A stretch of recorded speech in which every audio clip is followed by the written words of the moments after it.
Boa noite, pessoal. O meu nome é André. Atualmente eu tenho 50 anos de idade e hoje irei contar um relato bem bizarro que aconteceu comigo anos atrás. Na verdade, quando eu era um jovem. Eu moro na Chapada dos Guimarães, no Mato Grosso, vizinho de Cuiabá. Eu sempre ouvia histórias sobre assombrações. Na verdade, eu cresci ouvindo esses tipos de assunto, no qual as pessoas falavam que assombrações existem e que aparece e que realmente é algo muito tenebroso e assustador. Porém, eu nunca dei muita importância a esse tipo de assunto. Na verdade, eu nunca me preocupei em aprofundar para saber se realmente essas coisas existem ou não. Bom, quando eu me tornei adulto, uma certa vez meu irmão e eu fomos convidados para ir em um casamento na cidade de Cuiabá, pois um amigo nosso iria se casar e por ele gostar muito da gente, ele pediu para que participássemos com ele nesse grande dia festivo. É claro, não titubeamos e nós aceitamos logo de imediato. Então, no grande dia do seu casamento, fomos até a cidade de Cuiabá, capital do Mato Grosso, e chegando lá, fomos até um salão onde os convidados seriam recepcionados. Depois da cerimônia de casamento na igreja, nós ficamos por ali até tarde da noite, e algo muito assustador aconteceu no caminho de volta, quando meu irmão e eu saímos daquele salão de festas e estávamos nos dirigindo de volta para a Chapada dos Guimarães. Então passamos por uma estrada escura que liga as duas cidades, pois em um ponto daquele lugar foi que eu tive uma grande surpresa. Na volta, quem estava dirigindo era eu, pois o meu irmão havia bebido um pouco demais. Então ele achou melhor não pegar no volante. Então ele acabou me pedindo para que eu levasse o carro de volta para casa. E é claro que eu aceitei, pois eu também sou habilitado e eu não tive dificuldade nenhuma em levar aquele veículo, por mais que eu não tivesse muita experiência assim como o meu irmão, que é bem mais velho do que eu, pois ele dirigia caminhões, pois era acostumado a fazer viagens para longas distâncias. Porém, aquele trecho de uma cidade até a outra eu conhecia muito bem. Então eu pude levar o carro sem dificuldade alguma. O meu irmão estava acordado, apesar que naquela hora ele estava muito embriagado, mas ele não dormiu. Ele foi no banco do passageiro e conversando comigo. Porém, uma coisa bem esquisita estava acontecendo naquele exato momento. Foi que desde o instante em que nós havíamos saído de lá do salão de festas, assim que nós entramos no carro e quando tinha dado a partida, foi que eu comecei a ouvir cachorro latindo. Eu não sei se era um cachorro, mas haviam latidos. Eram latidos diferentes, perto um pouco, às vezes mais distante do carro, ficava mesclando. Foi quando eu perguntei para o meu irmão se ele também estava escutando. Ele abaixou o vidro do lado do passageiro, onde ele estava sentado, e disse que realmente ele havia escutado também assim como eu, que realmente haviam latidos de cachorros, e parecia que estavam vindo de algum lugar no meio do mato. Independente do lugar no qual nós estávamos passando, poderia ser 300 metros ou 500 metros de distância daqueles latidos de cachorros, do nada surgiam novamente e mais próximo. Aquilo estava ficando muito estranho, na verdade estava me incomodando demais. Por que aqueles cachorros estavam latindo ao nos ver passar com o carro naquele lugar? Eu fiquei sem entender, assim como meu irmão, mas nem passou pela nossa cabeça que logo mais à frente nós teríamos uma terrível surpresa, uma surpresa bem assustadora para dizer a verdade, no qual me fez lembrar que alguns dias antes eu estava pesquisando na internet sobre fantasmas e eu acabei encontrando um vídeo de dois rapazes que estavam viajando por uma estrada escura também assim como a nossa, e eles acabaram encontrando uma mulher parada no acostamento. Talvez ela estivesse pedindo carona, eu não sei. Eu só sei que eles foram embora e nesse vídeo mostra que depois de uma certa distância, aquela mesma mulher reapareceu para aqueles dois amigos. Eles instantaneamente ficaram assustados com a visão daquela mulher, pois eles haviam passado por ela. Para mim aquilo foi uma montagem. Eu não acreditava, como eu já disse para vocês antes. E alguns disseram que fantasmas realmente existem e que aquilo poderia sim ser verdadeiro, mas eu não acreditava não. Eu vi aquele vídeo mesmo só por curiosidade. É como eu disse antes, nós estávamos voltando bem de madrugada. Então a rua estava praticamente deserta. De vez em quando que se encontrava algum veículo trafegando por ali também. E depois que nós estávamos bem distantes da capital e já estávamos em trânsito na cidade de Chapada dos Guimarães, foi aí que surgiu algo muito assustador. Só de lembrar, eu fico até arrepiado. E foi assim. Estava eu e meu irmão de boa viajando. Estávamos conversando sobre o casamento e de como a festa estava ótima. Foi então que em uma parte do trecho em meio à escuridão, assim que o farol bateu, acabamos vendo uma mulher. Ela estava na pista pelo acostamento. Conforme o carro foi se aproximando, nós vimos que ela estava vestida de noiva. Ela não encostava os seus pés no chão. Pessoal, quando eu vi aquilo, eu acabei ficando em pânico. Eu fiquei muito assustado naquela hora, pois eu pude ver tranquilamente os detalhes, pois eu estava dirigindo em baixa velocidade e aquela entidade acabou passando do meu lado. Eu nunca tinha visto algo parecido. O meu irmão na hora pediu para eu fazer a volta, pois ele queria ir atrás. Ele queria ir atrás daquilo. O meu irmão é bem diferente de mim. Ele é um cara que não tinha medo dessas coisas. Já no meu caso, eu não acreditava. Porém, quando eu vi aquilo, eu entrei completamente em pânico, pois eu mal conseguia guiar o carro, pois eu estava completamente assustado e sem ação. Foi então que o meu irmão viu que eu estava fora de si. O mesmo começou a balançar pelo braço para eu tentar reagir. Foi aí que me deu um estalo na mente e eu joguei o carro no acostamento, que em seguida eu desliguei o mesmo. O meu irmão, ao me ver naquele estado de choque, pediu para eu respirar fundo e tentar me acalmar, pois segundo ele, aquilo em que nós dois havíamos acabado de ver era bem normal, pois na maioria das estradas, além de ter muitos acidentes, há também o fato de muitas pessoas oferecerem oferendas para as entidades espirituais, fazendo assim com que o lado espiritual acaba ficando bem aguçado em certas rodovias. O meu irmão ainda continuou dizendo que ele mesmo já havia visto várias coisas bem estranhas nas BRs quando ele viajava com o caminhão à noite. Assim que o meu irmão acabou de falar, começamos então novamente a ouvir latidos de cachorros. Quando nós olhamos para o lado da minha porta, havia saído do meio do mato vários cachorros e eram muito grandes. Eles eram bem pretos. Aqueles animais latiam enfurecidos em nossa direção. Na hora eu fiquei sem entender nada. O meu irmão, ao ver toda aquela situação, ele pediu para que eu saísse rapidamente com o carro daquele local. Foi então que eu liguei o carro e saí o mais rápido possível, pois eu estava completamente traumatizado com todo aquele ocorrido. Ficamos 1 minuto mais ou menos sem falar um com o outro.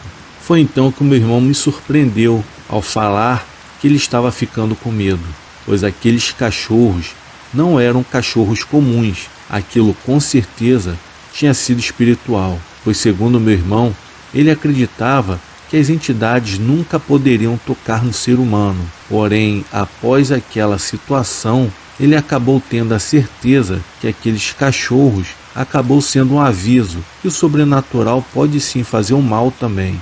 Enquanto eu dirigia de volta para casa, veio em minha mente que aquela noiva que havia surgido lá no acostamento me lembrava muito com o fantasma de uma mulher que eu havia visto um vídeo um tempo atrás na internet, pois eu tinha certeza, plena convicção, que aquele vídeo era uma montagem, pois até minutos atrás eu não acreditava em nada daquilo.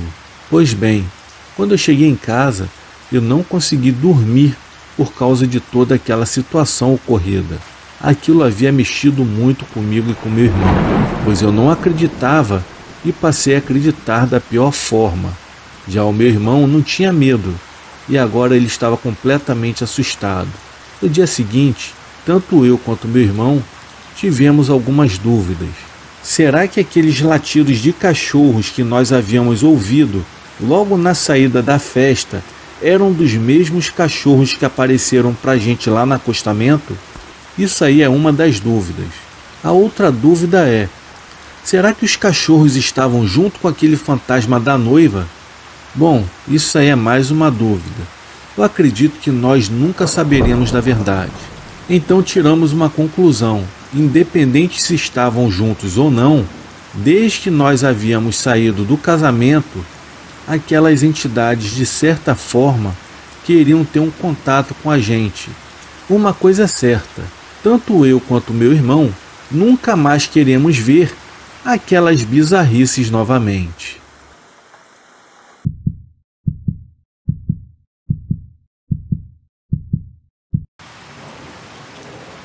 Furquim é o distrito do município de Mariana, no interior do estado de Minas Gerais.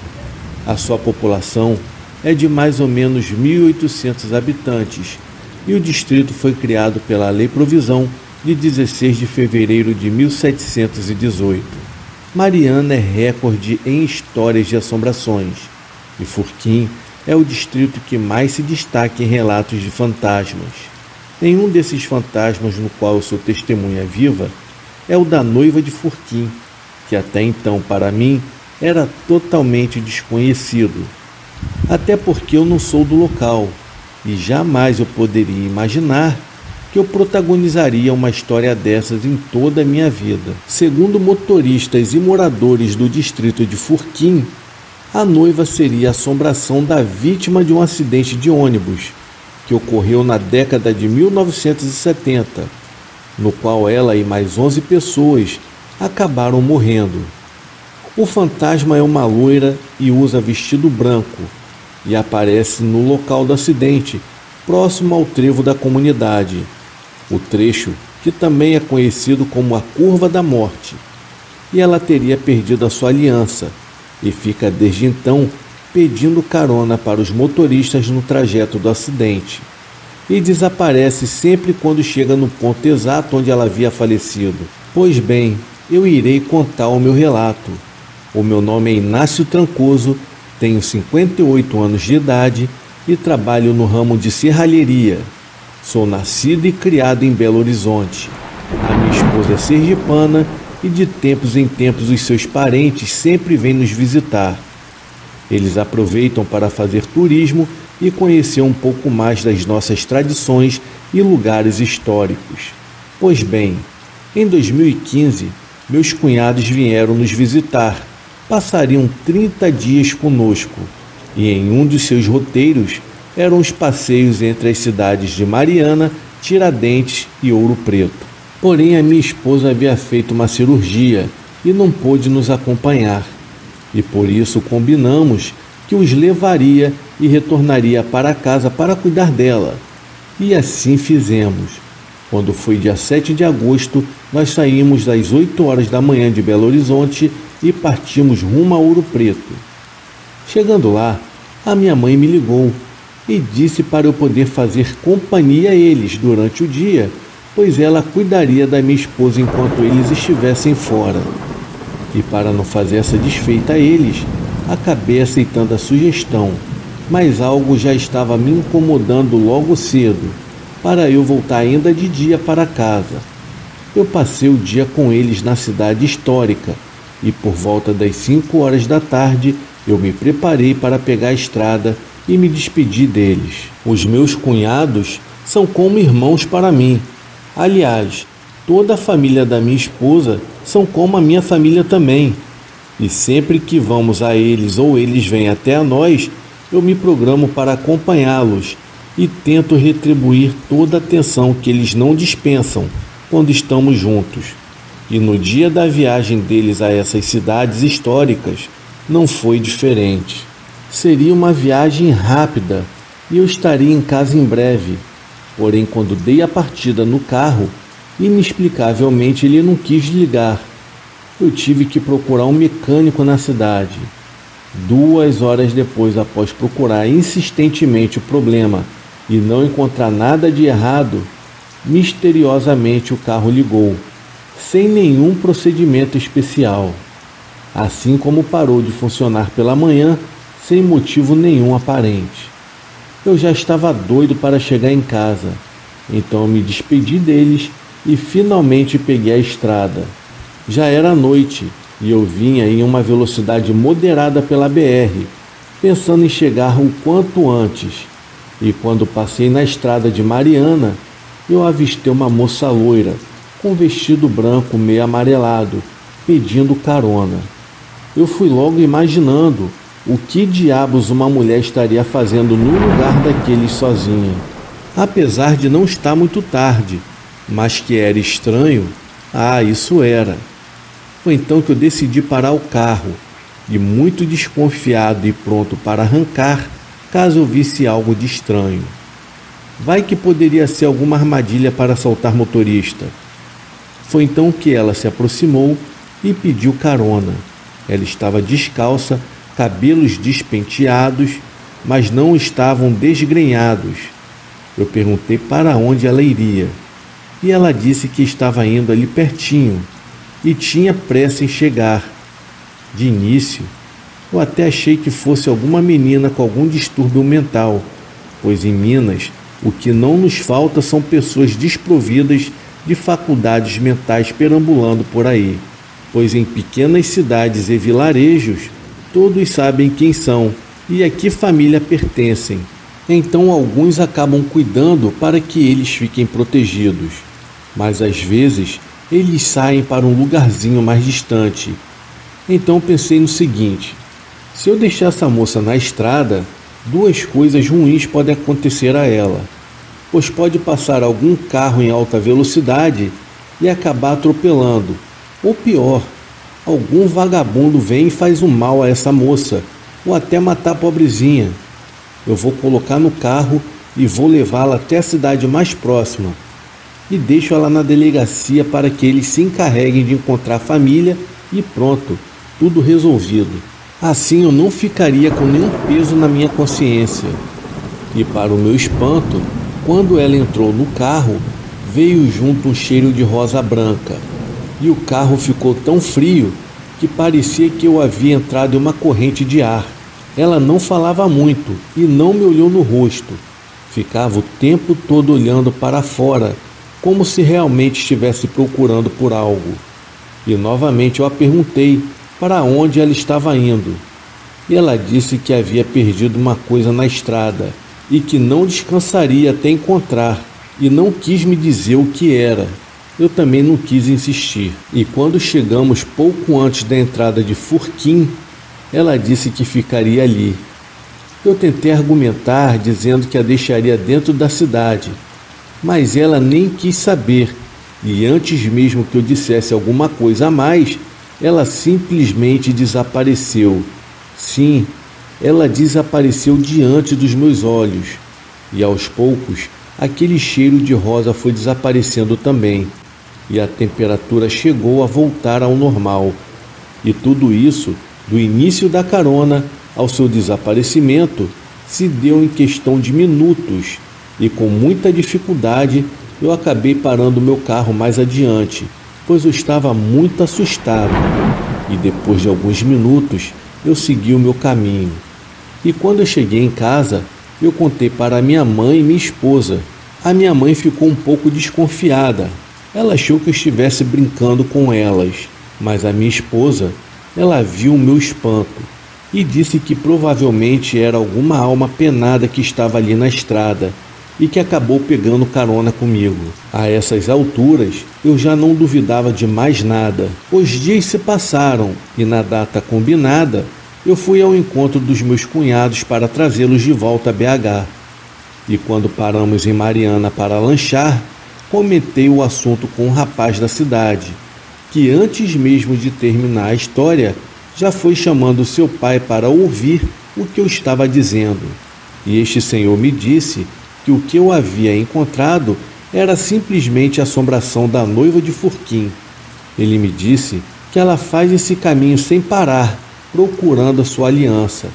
E para o meu espanto, ele disse já ter ouvido também relatos de quem já a encontrou durante o dia, por aquele trecho da estrada.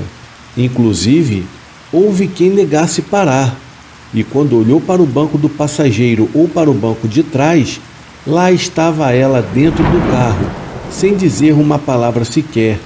E para mim, isso foi o suficiente, pois isso explica o motivo de muitos casos de acidentes nas estradas, como capotamentos e até colisões fatais. Nem todos estão preparados para ver esses tipos de coisas. Eu não estava, mas vi, e não me vanglorio por isso. Eu não quero ver mais nada do outro mundo, enquanto eu viver nesse, e que esta alma e todas as outras que se encontram perdidas pelo caminho, que encontre a luz e a paz, e que sigam o caminho para a morada eterna.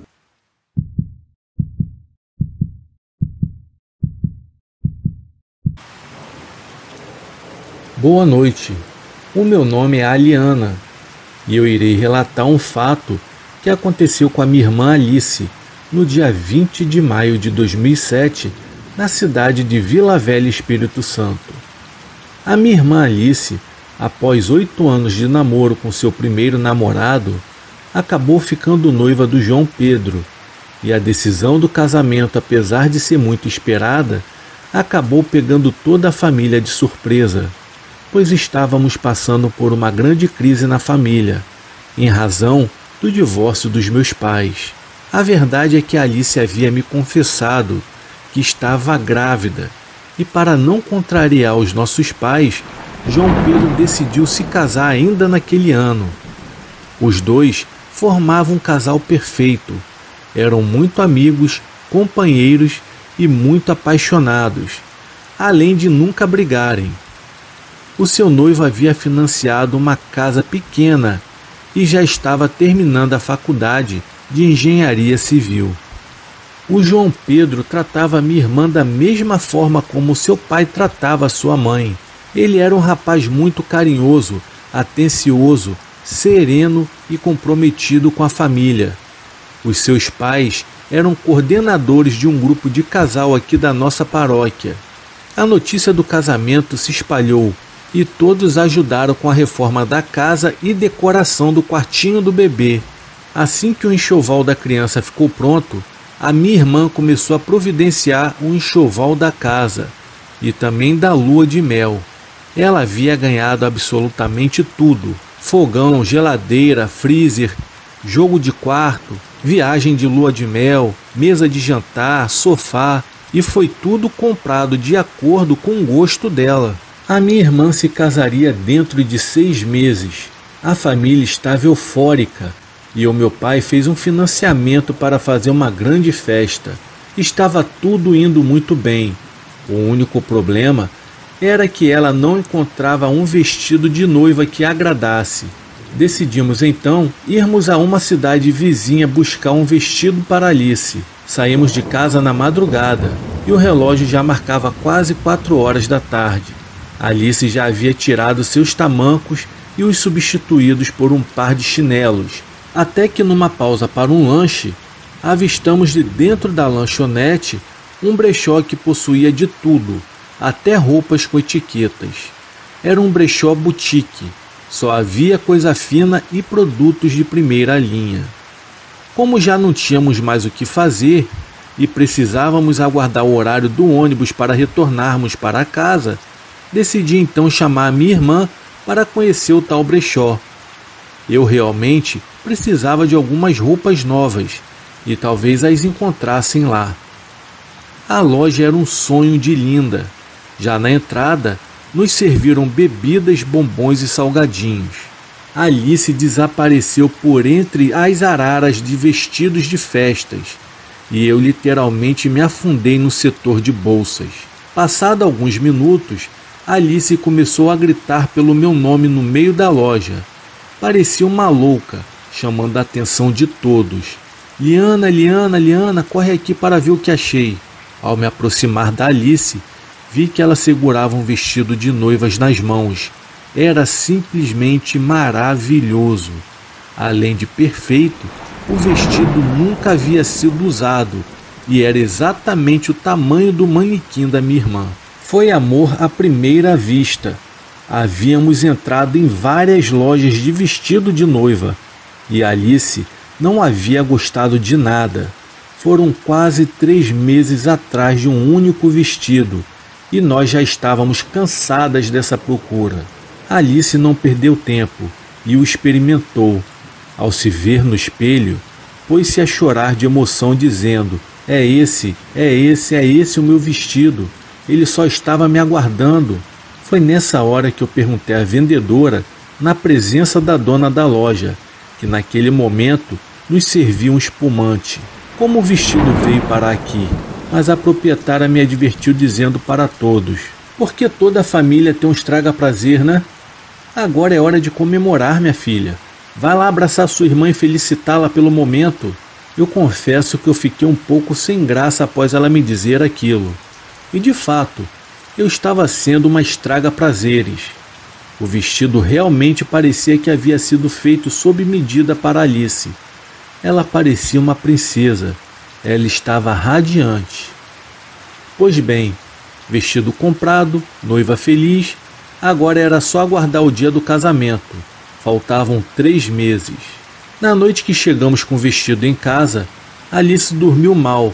Acordou no dia seguinte reclamando que teve muitos pesadelos e que em um deles havia uma moça que puxava seus cabelos por causa do vestido de noiva que Alice havia acabado de comprar. O intrigante era que Alice havia acordado com um couro cabeludo muito sensível e também havia vários e vários fios de cabelo em seu travesseiro, o que não era comum de acontecer. Os dias foram se passando, os pesadelos continuaram, mas agora, além dos pesadelos, vultos e aparições e do desconforto do início de uma gestação, o relacionamento da minha irmã começou a ir de mal a pior. Era briga atrás de briga, bate-boca atrás de bate-boca, e todo mundo começou a perceber que algo estava ficando muito diferente e não estava agradando a ninguém. Pensamos que poderia ser o nervosismo em razão do casamento, que estava cada vez mais próximo. E nesse turbilhão de emoções, Alice reclamava quase que diariamente, que sonhava estar sendo agredida pela mesma moça por causa do vestido de noiva. E às vezes se assustava com a nossa presença, porque essa mesma moça sempre aparecia para Alice em casa ou dentro do carro. Nós estávamos tão envolvidos com a festa de casamento da minha irmã Alice que ninguém se preocupava mais com as visões da mesma. O casamento da minha irmã já havia saído até em uma coluna social de um dos jornais de grande circulação da cidade, intitulado como o casamento mais esperado do ano. Eu e Alice dividíamos o mesmo quarto. Porém, em uma madrugada, a minha irmã acordou e viu que o seu vestido de noiva estava fora da capa de proteção e o mesmo estava jogado ao chão próximo à sua cama, de uma forma que ao pisar no chão ela acabou pisoteando seu próprio vestido com chinelo.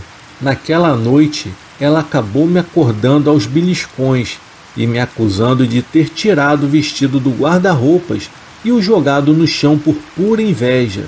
Eu jurei que não havia feito nada daquilo, até porque não tinha motivos para tal. Mas Alice não acreditou no que eu dizia, pois ela começou a insinuar que eu queria atrapalhar o seu casamento, que ela sabia que eu gostava do seu noivo, mas que eu morreria seca e sozinha, e nunca mais falou comigo. As palavras da Alice me magoaram profundamente, mas no fundo eu sabia que aquela não era a nossa Alice. Afinal, sempre fomos muito unidas. Éramos as únicas meninas de uma casa com 4 filhos homens. A Alice jamais havia falado comigo daquele jeito. Passados alguns dias, tia Wanda estava em nossa casa e, após tomar algumas cervejas na companhia da minha mãe, questionou por qual motivo alguém colocaria um vestido de noiva tão caro como o da Alice à venda em um brechó. E ela seguiu dizendo: para mim, isso é roupa de defunto. Nos dias que seguiram, o vestido sempre desaparecia do guarda-roupas e a briga entre Alice e eu ficava cada vez mais acirrada. Porém, certo dia de manhã, todos estavam na cozinha tomando café, inclusive Alice, e de repente, alguém de dentro do quarto arremessou o vestido na cozinha. Alice, ao ver aquilo, correu até o quarto, mas para a surpresa de todos, não havia ninguém lá. Como que aquele vestido havia sido arremessado? Bom, não questionamos nada, mas todos acharam tudo muito estranho. Alice, no dia em que deveria se casar, levantou-se cedo, foi ao salão, fez as unhas, depilou-se e por volta das 22 horas se trancou no quarto, se maquiou e vestiu seu tão sonhado e amado vestido de noiva. Ajeitou o véu em sua cabeça e se deitou. E aos 21 anos de idade, grávida de 4 meses, a minha irmã foi encontrada no dia 20 de maio de 2007. Ela estava morta em sua cama, com um vidro de chumbinho em suas mãos. Ao lado, havia um pedaço de papel escrito: "Me enterre com o vestido". Aquilo foi um choque para toda a família e pessoas próximas. Toda a cidade ficou sem entender o que havia acontecido de fato para Alice tomar aquela terrível atitude no seu dia de casamento.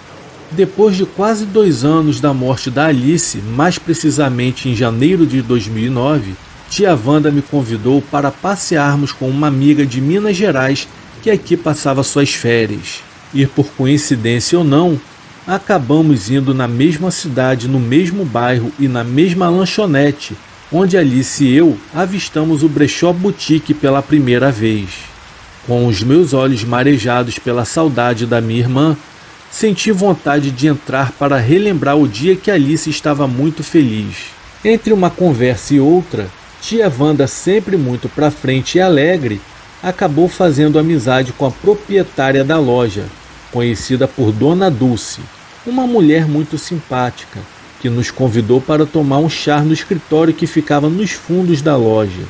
Foi então que tia Wanda comentou que há quase 2 anos atrás, a sua sobrinha havia comprado seu vestido de noiva naquela loja. Era um vestido fabuloso.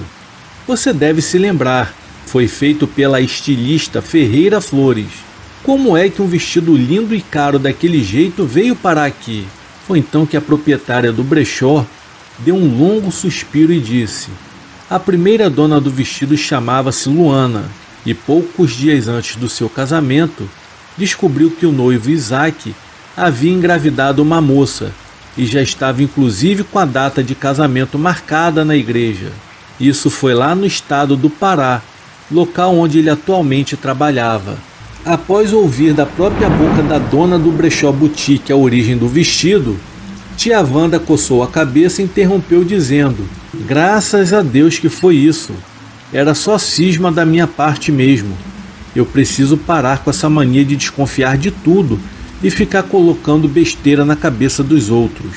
Foi então que a dona Dulce continuou: pois é, Wanda, e a outra parte da história é que a dona do vestido entrou em uma depressão e acabou se jogando do 10º andar do seu prédio e deixou uma carta dizendo que desejava ser enterrada com o vestido.